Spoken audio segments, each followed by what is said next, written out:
한 절 안에 의가 3개나 들어가 있는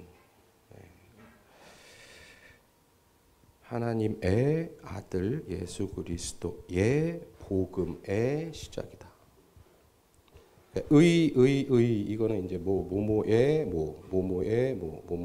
이런 그 조사인데 1절에 의가 3개가 들어가 있는 오늘 본문을 함께 나누고자 합니다. 제가 얼마 전에 그 결혼에 관한 그 재밌지만 약간 뼈 있는 얘기를 들었는데 아마 여러분도 아마 들으셨을 텐데요. 워낙 유명한 말이라서.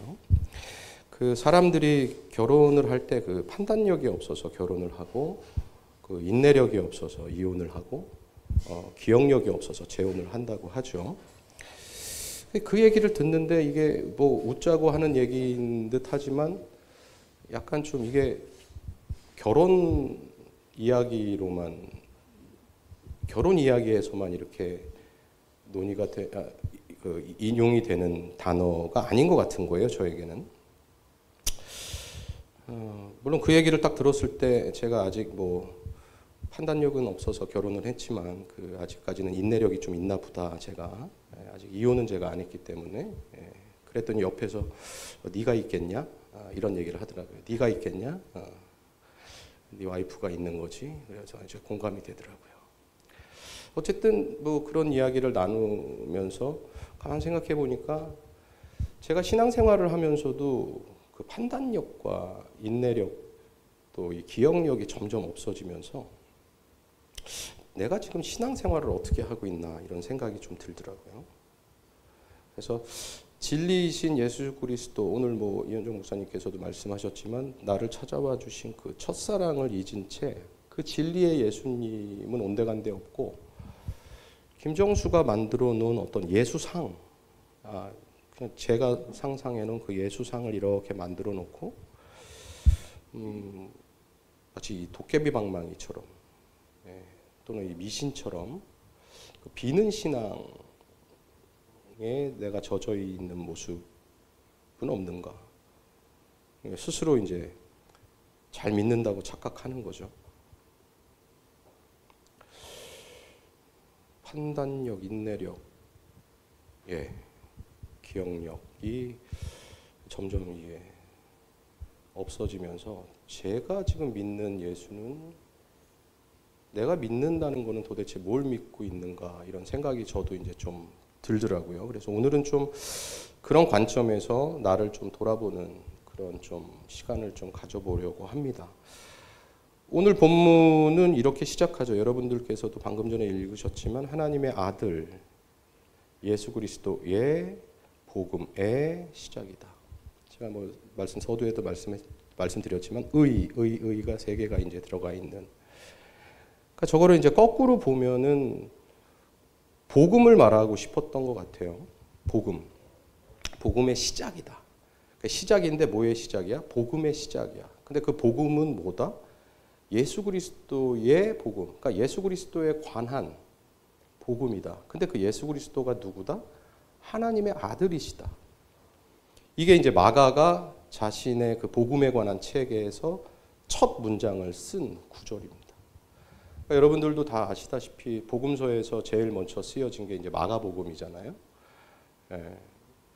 그 마태복음이 먼저 있어서 그 마태복음이 제일 먼저 쓰인 줄 아는 그 어린 친구들이 많이 있는데,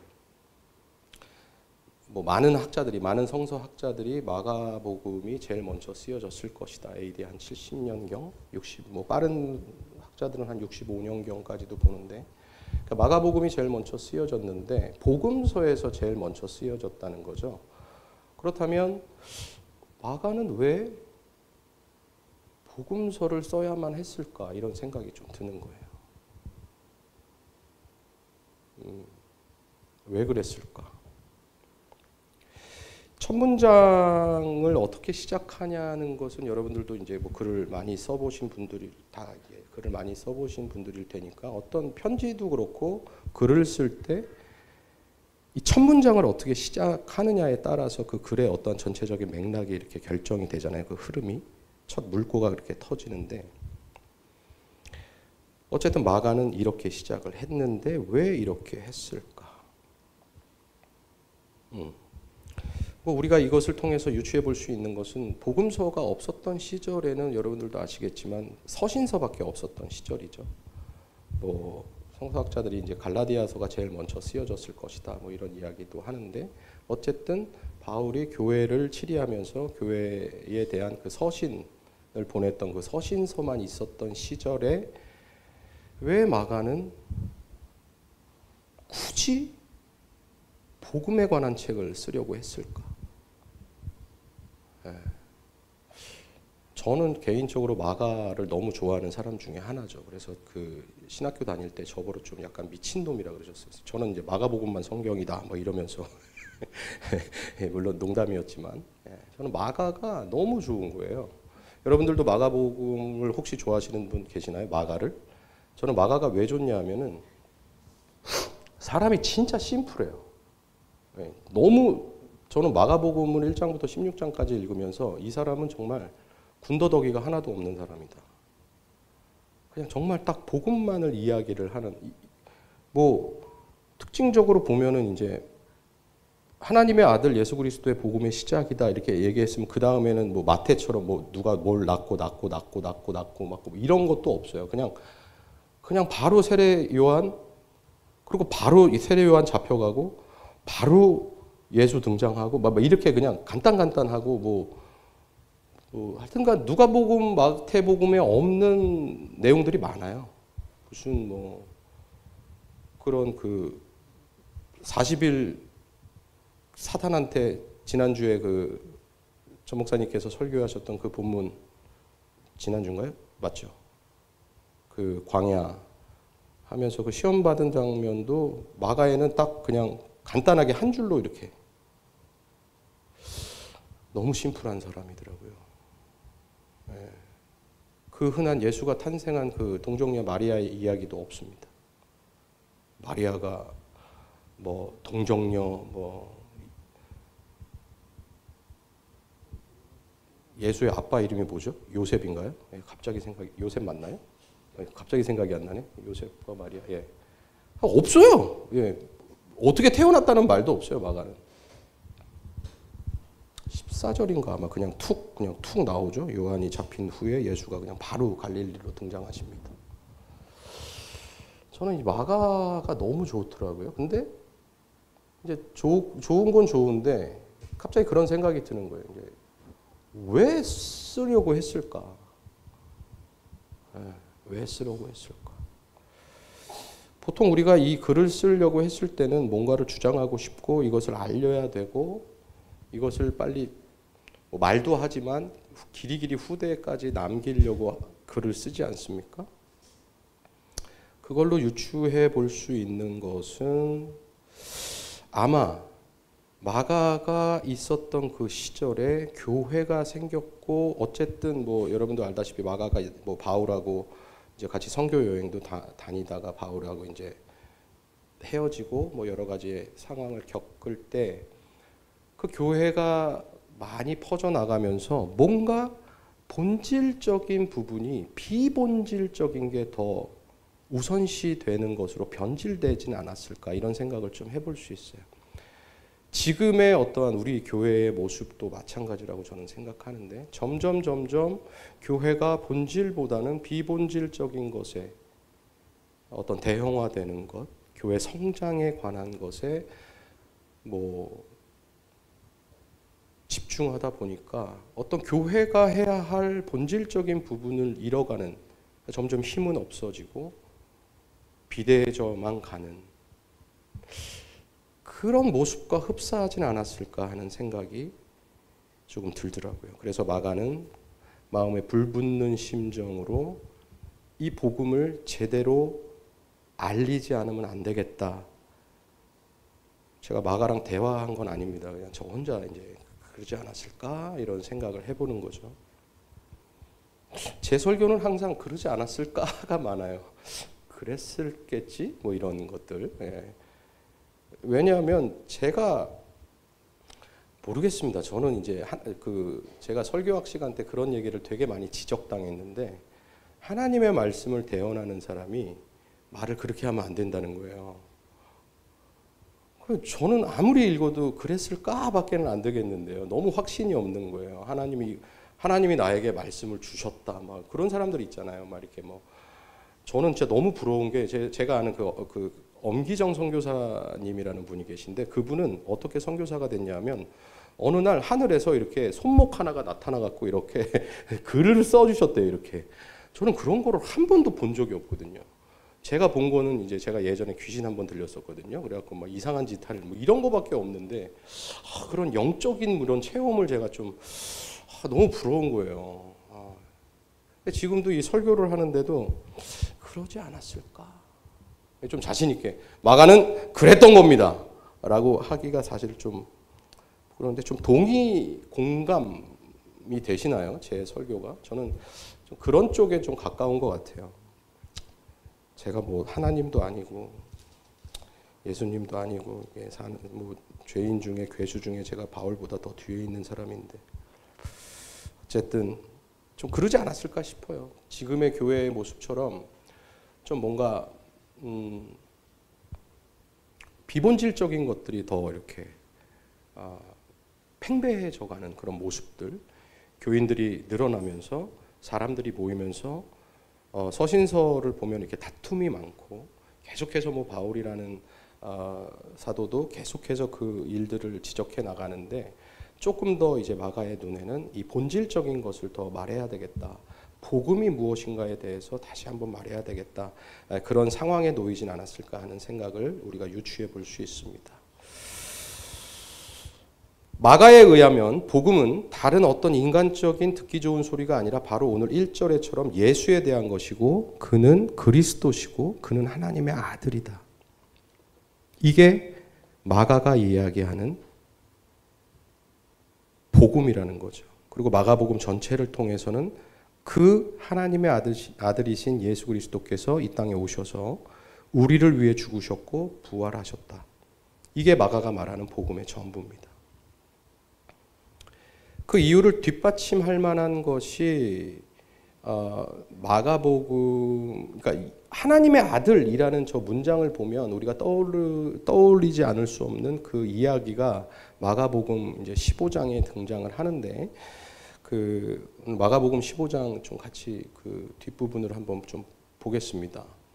그래서 15장 6절이 아니고 36절인데 36절 같이 읽어볼까요? 시작. 한 사람이 달려가서 해면에 신포도주를 적시어 갈대에 꿰매어 마시게 하고 이르되 가만두라 엘리야가 와서 그를 내려주나 보자 하더라. 예수께서 큰 소리를 지르시고 숨지니라. 그 다음에 이에 성소 휘장이 위에서 아래부터 찢어져 둘이 되니라. 예수를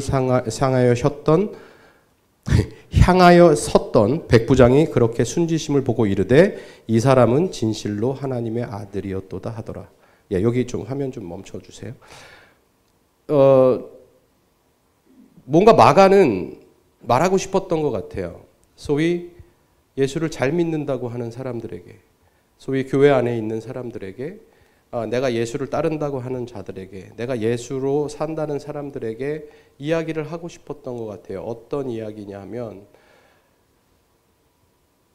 마가복음을 읽다 보면은 14장 50절인가요? 십자가에 달리자마자 제자들은 다 도망갔더라 이런 구절이 있어요. 그러니까 마가는 끊임없이 그거를 지적하는 것 같아요. 그리고 결국에는 15장 이 뒷부분에 예수 그리스도가 죽은 다음에 그 죽음에 관해서 이 사람은 진실로 하나님의 아들이었도다라는 그 고백을 누구의 입을 통해서 했냐면 저 백부장의 입을, 예수를 죽인 그 로마 군인의 백부장의 입을 통해서 저 고백을 하게 됩니다. 마가는 왜 굳이, 제자들도 있었을 거고 뭐 말씀하신 막달라 마리아도 있었을 거고 뭐 수많은 예수를 따른다는 그 수많은 군중들도 있었을 텐데 왜 하필 예수를 믿지 않는 이방인의 입을 통해서 그 고백을 하게 했고, 저런 것을 마가는 왜 그 수많은 예수 그리스도의 십자가의 그 장면을 마가, 누가, 요한, 누가 빠졌죠? 마태, 이 네 명의 작가들이 서로 다른 이야기를 썼는데 마가는 왜 저기에 집중을 했던 것일까를 본다면 저는 마가는 끊임없이 그 시대의 비본질적인 복음이 비본질적인 것에 이렇게 변질되어 있는 것에 마음이 아팠고 특히나 교회 안에 너네가 잘 믿는다고 생각하는 종교자들과 예수를 믿는다고 하는 사람들에게 경종을 울리려고 이 마가 복음이라는 것을 쓰지 않았을까라는 생각을 저는 해보게 됩니다.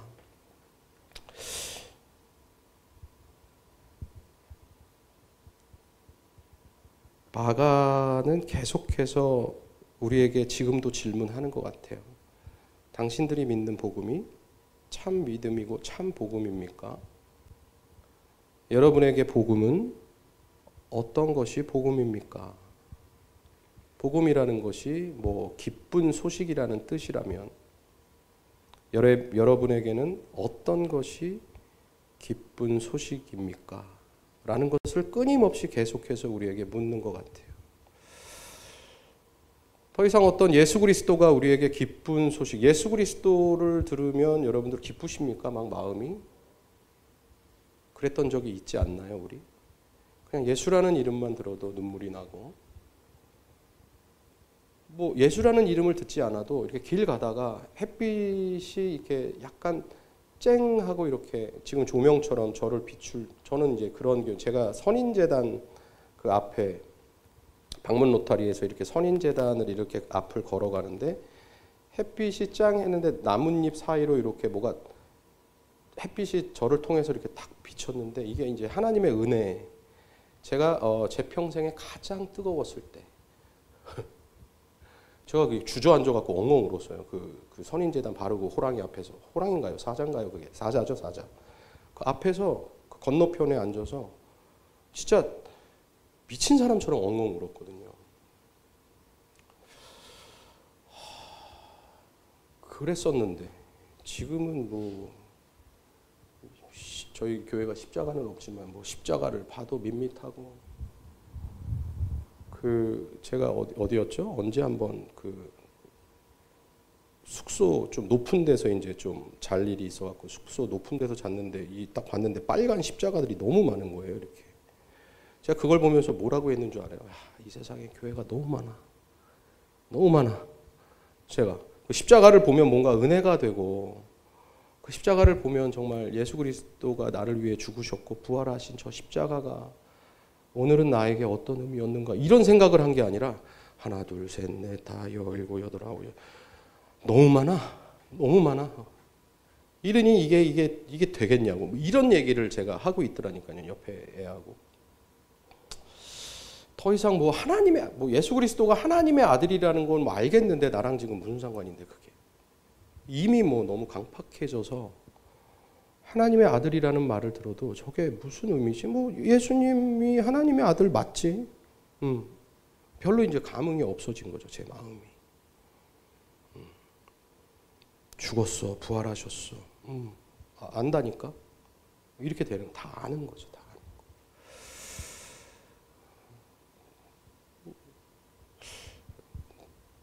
제 설교가 너무 자아비판적이죠. 어쩔 수 없어요. 저는 설교를 하면 이렇게 되더라고요, 항상. 그 하나님의 말씀을 듣는다는 것은 일주일 동안에 어떠한 뭐 우리의 요즘의 삶을 하나님의 말씀 앞에 비춰보고 자기를 성찰하고 반성하고 회개하고 결단까지 해서 결국 이 교회 밖에 나의 삶의 자리로 나아가서 그 결단대로 살기까지가 하나님의 말씀을 듣는다라는 개념 안에 있는 거잖아요. 그냥 뭐 이렇게 듣는다 이게 아니라 이 듣는다는 의미는 그 말을 듣는다, 말 좀 들어까지잖아요. 말 좀 들어 이렇게 너 좀 그렇게 살아 까지인데 우리의 모습은 어떤지 우리가 좀 반성해 보고 싶어요. 특별히 우주교회는 우리 주님 교회는 이 사역자들의 공동체잖아요. 네, 그래서 제가 이제 설교를 하기가 너무 이제 무서운 교회 중에 하나인데 이 사역자들의 왜냐하면 이제 그 사역자들의 마음이 이제 저부터가 이제 뭐 누가 설교한다 그러면 이제 딱 맞아 저 말이. 제가 지난주 전 목사님 설교 때도 광야로 내가 설교를 뭐뭐를 했었지. 뭐 이런 광야의 은혜를 받아야 되는데 이제 광야로 이제 거듭나고 광야를 통해서 하나님이 만들어 가시고 그 과정을 정말 은혜고 그 과정과 함께 해주시는 하나님 이런 설교를 하시는데 그거는 이제 여기 띵 맞고 나가고 띵 맞고 나가고 계속 이제 혼자 앉아서 그 광야에 대한 설교 한 편을 쓴 거예요. 제가 이렇게 앉아 광야는 그렇지 뭐 이게 지금 이런 모습이라니까요. 제가 그러니까 저 말이 맞아 틀려 이런 잣대가 너무 빨리 나오고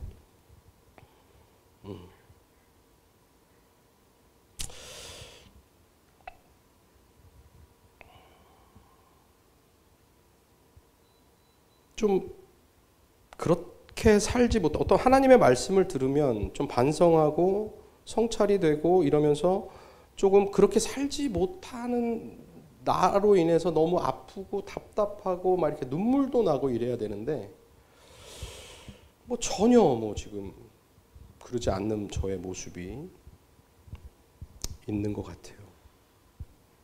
뭐 그냥 내가 은혜 받으면 됐지. 오늘 찬양 잘했어. 오늘 안 선생님이 사운드를 그냥 건반 볼륨을 내가 크게 부르면 크게 해주시고 작게 부르면 작게 해주시고 오늘 so good 딱 여기서 이제 끝나는 거죠. 네. 오늘도 5월 25일 예배 잘했어. 여기서 더 이상 뭐가 없는 거예요. 이게 이렇게 돼버린 저의 이 모습이 하나님이 보시기에 진짜 어떤 모습일까?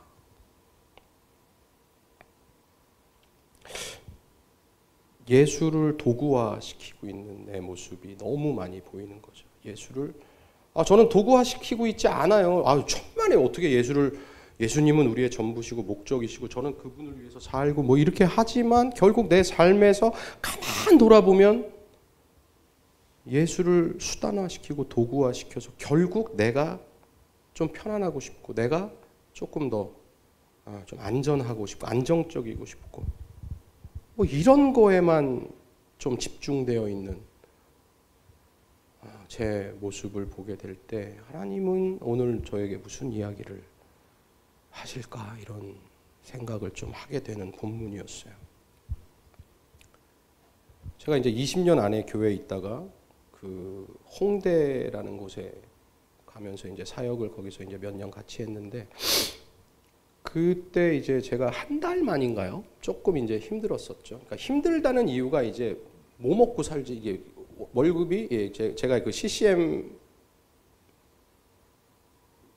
뭐였죠 저희가 아지트였죠 CCM 아지트라는 것을 처음 했는데 3명이 같이 한 요거보다 조금 더 큰 공간이었는데 요거보다 조금 작은 공간이었는데 CCM 아지트라는 거를 하면 한 달에 딱 100만 원을 주시는 거예요 하나님이.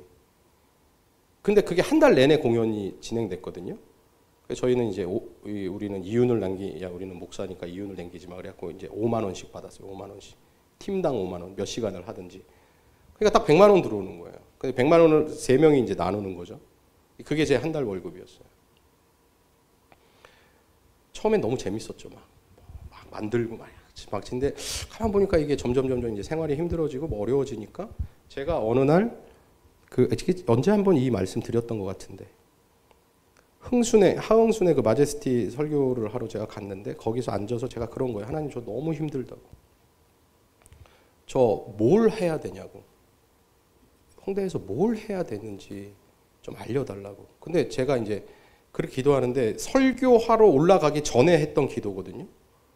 근데 하나님이 그 짧은 시간에 저한테 뭐라 그랬냐면은 왜? 넌 내가 필요해? 아니면 뭘 할 자리가 필요해? 이런 얘기를 갑자기 하시는 거예요.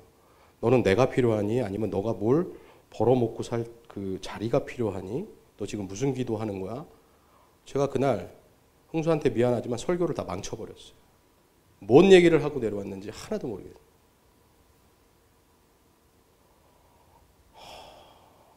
그럼 그때 그런 기도를 하고 그때 그런 하나님께 은혜를 받고 그랬으면 지금은 좀 변해야 되잖아요. 사람이 안 변해요. 참, 지금도. 제가 지난주에 그러고 앉았었다니까요. 저기 앉아갖고 전 목사님 설교하는데 광야는 이렇게 설교해야지 나오면 이러고 있었다니까요. 제가.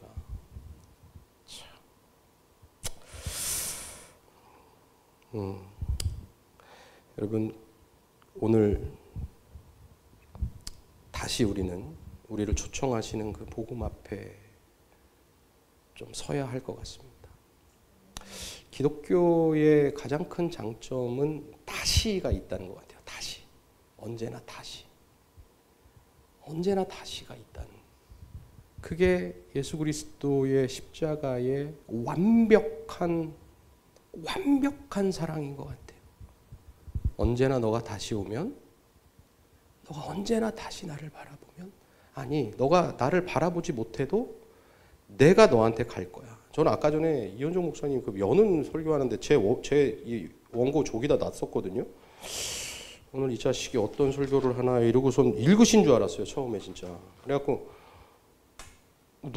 이 뒷부분을 읽은 것 같은 거예요. 이 뒷부분을. 그래갖고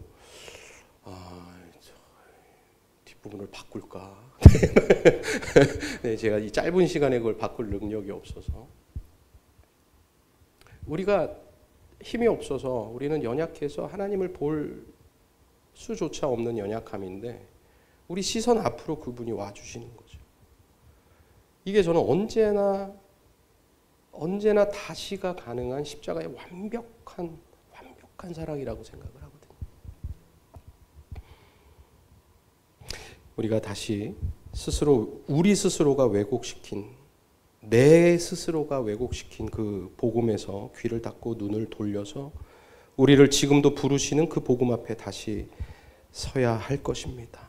그 진리가 우리의 삶을 인도하도록 나를 드려야 하겠죠. 그런데 우리가 드린다고 하지만 사실 너무도 이기적이어서 드린다고 하는데 그게 맞게 드리고 있는지조차 모르지만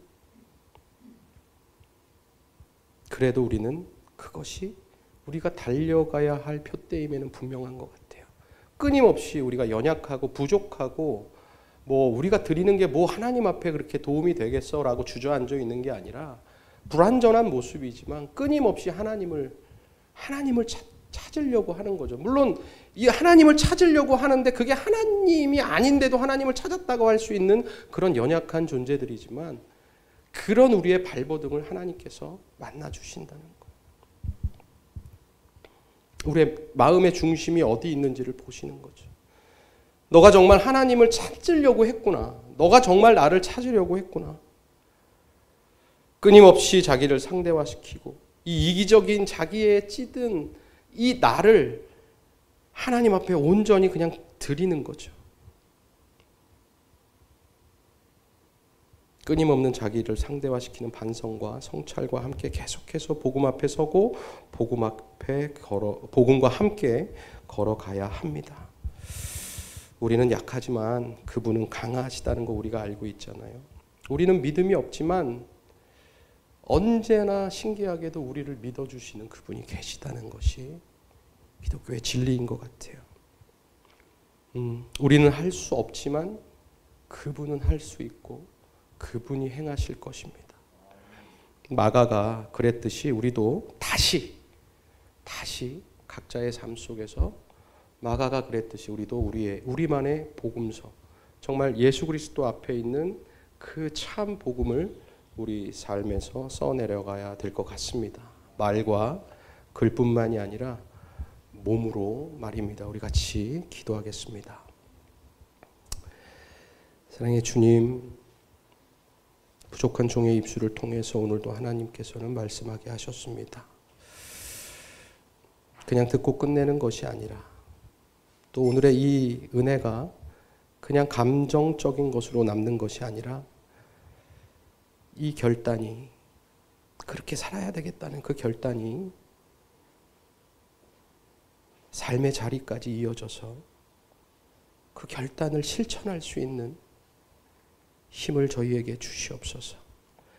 연약하지만 주님을 의지합니다.